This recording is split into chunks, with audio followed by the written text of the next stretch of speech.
You have an emergency. Your car gives out, you need a medical procedure, or you simply need to survive the month without pretending air is a food group. You lack the cash to fix it.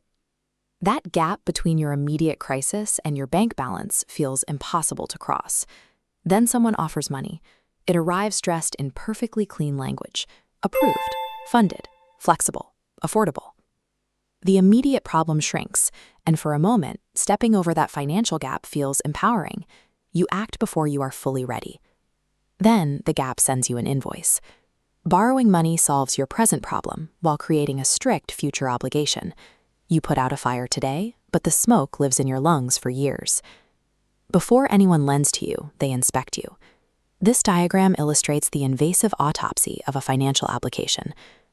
A complex human life is flattened into fields: employment, existing debts, assets, liabilities. You present yourself as a sterile risk profile. Some distant system coughs up a single number. That credit score acts as a quiet judge, dictating whether you are trusted or punished at a rate that looks like a legal threat. If the number is bad, the money may still be available. It is simply more expensive. The system handles a risky borrower by making their life harder, which guarantees financial strain and increases the very risk the lender claims to be managing. Getting that approved email delivers a rush of validation. You feel chosen.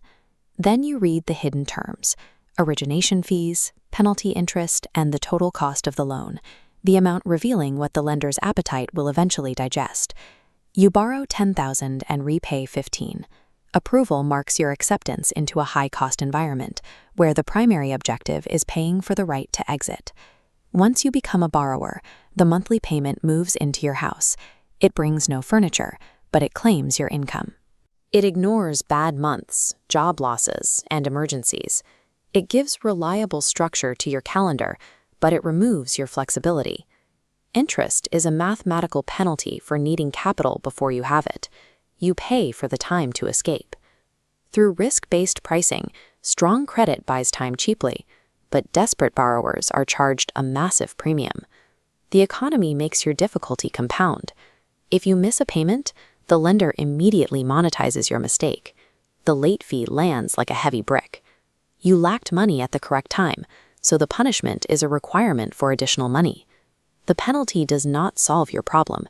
It reminds you who controls the calendar. For a borrower, time ceases to be a natural progression. Time becomes a condition, a due date strictly controlled by the lender. Your debt is your product.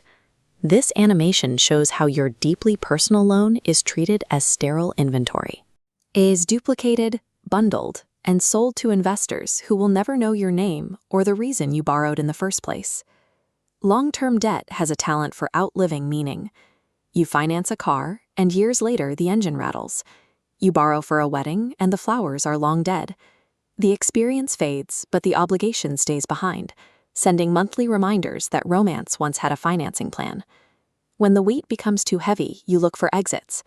Aggressive marketing offers lifelines: refinancing, consolidation, balance transfers. The language sounds hopeful. This graphic demonstrates the trap hidden in these lifelines. Lowering a monthly payment often requires extending the term. You pay less today, but as the timeline stretches, the total amount of interest you owe expands drastically. Even lender hardship programs, like deferment or forbearance, come with fine print. They pause the immediate problem during a crisis, while allowing unpaid interest to capitalize in the background, adding to your principal balance. Financial literacy in this economy often means learning to navigate traps efficiently. Institutional help is inherently structured around self-interest. A borrower who keeps paying eventually is always better for the lender than a borrower who collapses. Every life decision, from leaving a toxic job to moving cities, is now filtered through the payment schedule.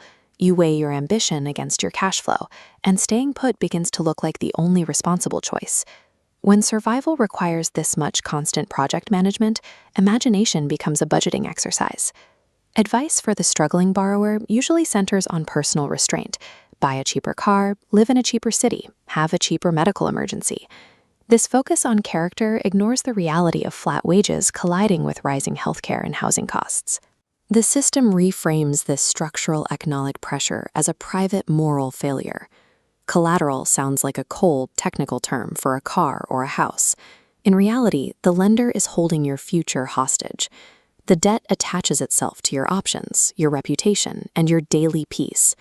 Taking on debt forces a mandatory bet. You are betting that your future self will be perfectly healthy, securely employed, and immune to chaos. You are betting against the unpredictability of life. Eventually, a balance reaches zero. A title arrives. This brings a muted, exhausted relief rather than joy. The years have changed you. The freedom arrives late, wearing a wrinkled shirt. Because life is rude with its timing, a new emergency often appears immediately: a medical bill, a housing cost, or a repair. The debt economy instantly measures a fresh chain to replace the one you just finished. A loan is a direct transfer of power, time, and control to an outside institution.